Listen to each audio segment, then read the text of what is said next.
근데 여러분들이 심리 다이어트 얘기를 하게 되면은 이해가 잘 안 돼요. 제가 글도 많이 올려놨는데 보면은 다이어트면 다이어트지 웬 심리 다이어트냐라고 얘기합니다. 근데 명확하게 알 수 있는 방법이 바로 이 심리치료 기법과 다이어트를 비교하면은 아주 정확해요. 심리치료 기법. 그러면 제일 먼저 심리치료 기법을 한번 보죠. 자, 심리는 우리가 몇 가지가 있다 그랬죠? 인간의 마음을 기준에다 두고 들어오는 인식이 있고, 그 다음에 여기 감정의 기억이 있고, 그 다음에 뭐가 있다 그랬습니까? 표현하는 표현이 있다 그랬죠. 그래서 심리는 인식과 기억과 표현 세 개를 가지고 있습니다. 자, 그러면 심리 치료를 한다 그러면 몇 가지 치료법이 있어야 될까요? 인식을 치료하는 방법, 기억을 치료하는 방법, 그 다음에 표현을 치료하는 방법, 이렇게 세 가지가 필요합니다. 그래서 우리는 인식과 연결되어 있는 부분을 치료하는 것을 인지치료법이라고 합니다. 인지치료법 못 들어보셨나요? 인터넷 치면 다 나옵니다. 심리 조금 한 사람들은 다 압니다. 인지치료법. 그런데 요건 그대로 두고 표현과 연결돼서 치료하는 것을 우리는 행동치료법이라고 합니다. 그러면 기억은 어떻게 치료하느냐? 그래서 요즘 많이 발달되어 있는 게 뇌과학입니다. 자, 이렇게 가다 보니까 원래는 이렇게 구분이 돼 있었어요. 실질적으로 이렇게 구분해서 인지치료법을 쓸 거냐, 행동치료법을 쓸 거냐, 이렇게 가다 보니까 기억이 돼 있는 놈 때문에 좀 문제가 생기는 거예요. 그래서 이제 서구에 계속 연구했던 게 이제 뇌과학입니다. 자, 이렇게 가다 보니까 치료가 안 돼요. 이상한 일이 벌어지는 거예요. 이제 치료가 안 되는 거예요. 그래서 어떻게 하면 이거를 더 치료를 할 수 있을까? 고민을 거듭하다가 이 두 개를 한번 합쳐보자. 그래서 나온 게 뭐냐면 이 두 개를 딱 합쳐놓은 게 인지행동 치료법입니다. 실제 씁니다. 그래서 요즘 현존하는 상담실, 지금 현재 모든 전 세계 상담실에서, 유럽에서는 아직도 인지치료법과 행동치료법을 분리해서 씁니다. 특히 영국이라든가 유럽 특정한 국가들에서는 인지치료법과 행동치료법에 관련되는 부분을 쓰는데 효과가 없는 건 아니에요. 상담의 효과가 없다는 뜻이 아니에요. 분명히 우리가 뭔가를 해나갈 때 효율성이 목적에 의해서는 반드시 필요하기도 해요. 그런데 치료법으로는 적합치가 않아요. 그러나 지금 쓰고 있는 곳은 있어요. 그런데 문제는 뭐냐면 이 인지행동 치료법인데 인지행동 치료법이 나온 지가 그렇게 오래되진 않았어요. 근데 전 세계 지금 많은 곳에서 우리나라는 거의 인지행동 치료법을 쓰고 있다고 보시면 돼요. 가끔 이제 해외에서 영국이라든가 또는 유럽에서 공부하고 실제로 이제 학위를 갖고 한국에 들어와서 인지치료법을 전문으로 쓰는데 행동치료법을 전문으로 쓰는 데는 있는데 실제로는 보편적으로 일반 상담실에서 여러분들이 알고 있는 일반 상담은 인지행동치료법을 쓰고 있습니다. 종교의 목회 상담부터 시작해서 모든 종교에 관련되는 쪽도 다 똑같아요. 인지행동치료법을 써요. 자, 이렇게 가다 보니까 그러면 이게 과연 치료가 되느냐? 인지치료법을 써야 될 때가 있습니다. 노이로제를 치료한다든가 이런 걸 할 때는 인지치료법을 쓰면 되는데 순서가 잘못되면 치료가 안 됩니다. 틀리다는 얘기는 아니에요. 순서가 잘못되면 그렇다는 얘기죠. 행동치료법도 마찬가지예요. 필요한 것에 의해서 치료를 하도록 그렇게 만들 수 있는 요건은 충분히 됩니다. 이게 잘못된 건 아니에요. 그러나 치료가 안 돼요. 보편적으로 치료가 될 수가 없어요. 그래서 인지법과 행동법에 관련된 이 부분들은 실제로 뭔가 문제가 있다라고 생각이 돼서 만들어낸 게 인지행동 치료법인데 인지행동 치료법을 쓰게 되면 사람들이 무조건 뭐가 생깁니까? 자신감이 생깁니다. 자신감. 그래서 우울하던 사람도 자신감이 생겨요. 그리고 집에 안 있고 집에만 있던 사람이 갑자기 바깥으로 다니고 막 이래요. 치료됐죠? 왜 그러냐면 여기에 자신감이 생기면서 중독이 발생을 합니다. 중독, 즉 이유열을 막론하고 표현장애로 빠집니다. 표현장애로. 그래서 중독에서 들어가서 뭘 하냐면 자신있게 인생을 살아가도록 만드는, 들어보면 틀린 얘기 아니죠. 내가 자신있게 살아가도록 만드는 거 틀린 얘기는 아닌데 문제는 이 중독이라는 게 문제예요. 이건 더 큰 심리장애가 발생하는 거거든요. 그래서 작은 심리장애를 더 큰 심리장애로 만드는 원인이 됩니다. 자, 이거를 지금까지 우리는 계속 해왔어요. 근데 이거 방법이 아니구나라는 걸 알았어요. 그래서 우리는 뭘 하고 있습니까? 여기에 이 무의식을 이용을 해가지고 이 인식과 표현과 기업과 연결되어 있는 심리를 조절을 할 때 어떻게 할 것이냐를 만들어내는 이 원동력으로서 이 지금 현재 치료법들을 문제를 하나하나 분석을 했던 거예요. 이거 나중에 아마 이 하나씩 인지치료법이 왜 문제가 있는지, 어떤 장점을 갖고 있고 어떤 단점을 갖고 있고 어떻게 발전시켜 나가야 되는지 이런 것들을 연구해서 아마 여러분들이랑 같이 계속 토론해 나갈 거예요. 요건 그렇다 치고 각설하고, 자, 이거를 다이어트에도 한번 적용을 해보겠습니다. 다이어트법에는 크게 세 가지가 있어요. 제가 글도 올려놨는데, 이 뭐가 있냐면 식이 아시죠? 먹는 거를 얘기합니다. 식이 다이어트법이 있고 또 하나는 운동 다이어트법이 있습니다. 자, 식이 먹는 거예요. 먹는 거는 어디에 해당됩니까? 먹는 거. 먹는 거는 인식, 즉 5개 감각기관 중에 입을 통해서 영양분을 공급받는 역할을 하게 됩니다. 영양분 공급되는 거를 끊으면 어떻게 될까요? 그걸 단식이라고 하는데, 금식 또는 단식. 끊어버리는 거예요. 끊으면 당연히 조금만 움직여도 에너지 소모가 되니까 당연히 다이어트가 되겠죠.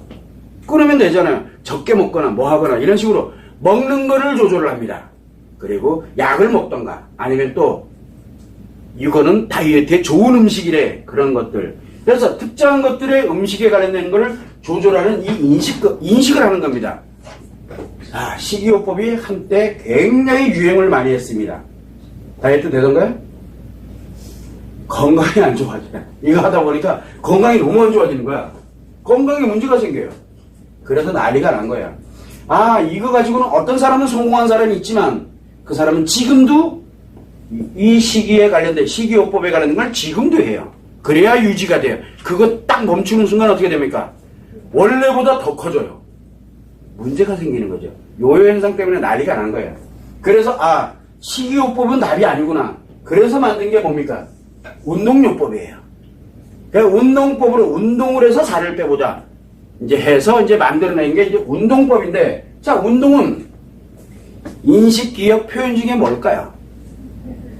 표현이잖아요. 행동으로 움직이는 건 행동이, 말과 행동 중에 하나 행동법이거든요. 그래서 요게 행동치료법이에요. 운동의 효과가 또 있긴 있어요. 없다는 뜻이 아니에요. 그런데 언제까지 해야 돼요? 죽을 때까지 해야 돼요. 멈추면 또 쪄요.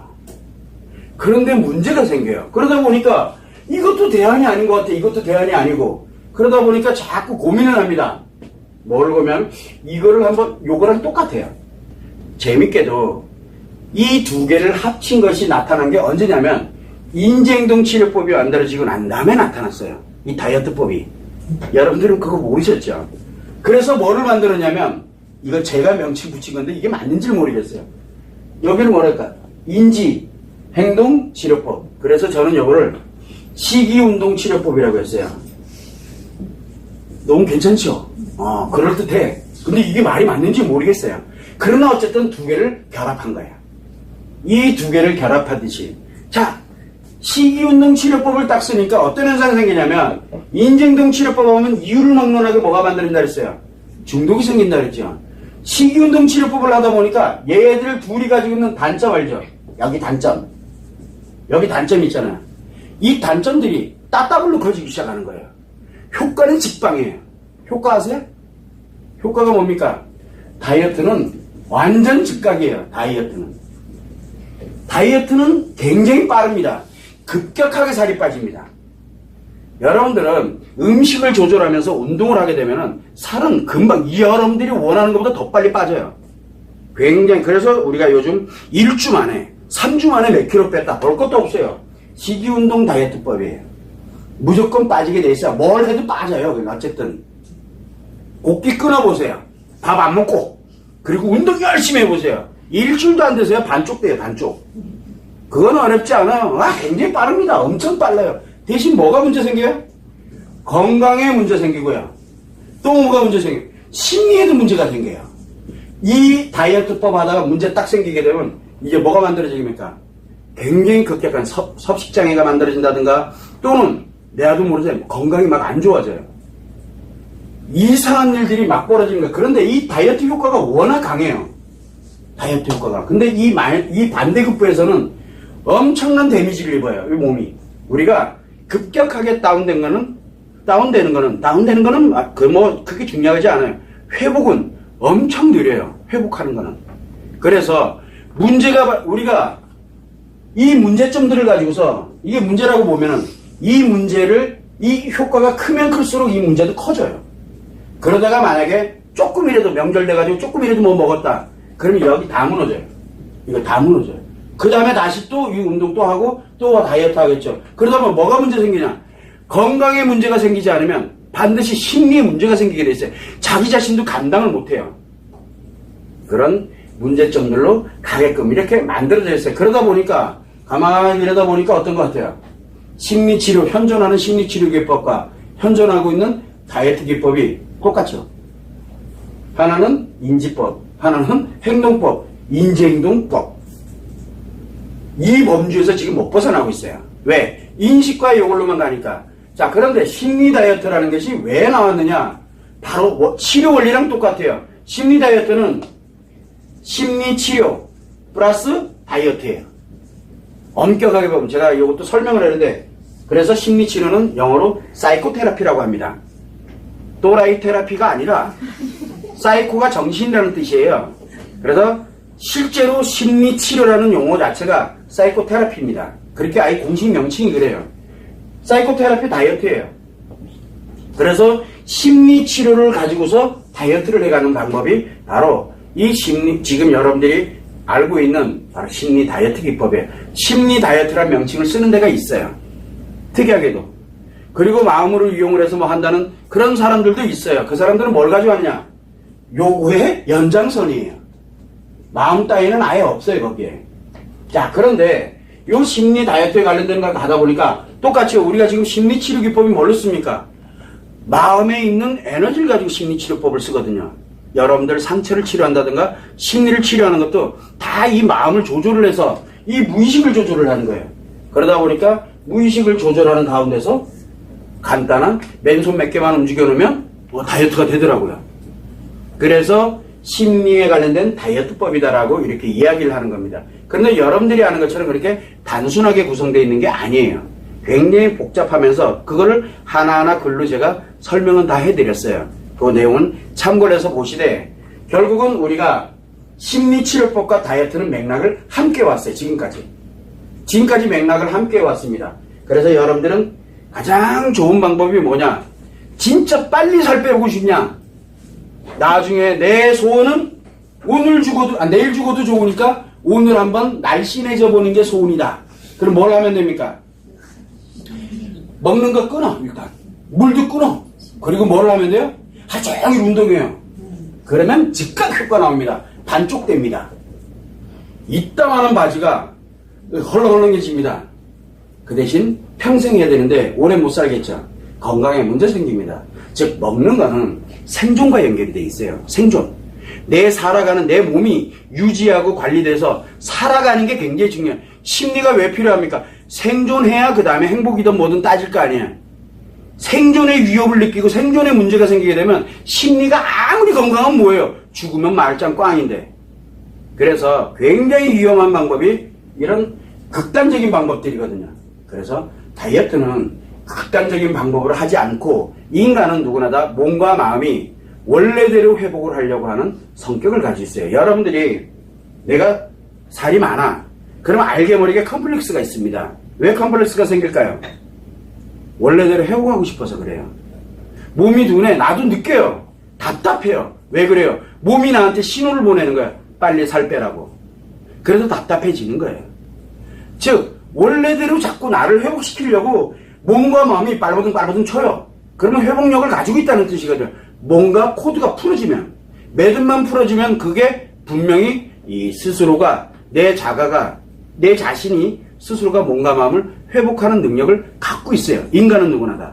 그런데 인위적으로 한쪽으로 편향되게 가게 되다 보니까 몸이 무너지는가 아니면 마음이 무너지는가 둘 중에 하나가 문제가 생겨요. 요즘은 더 좋아졌죠. 둘 다 문제 생기게 만들어줬잖아요.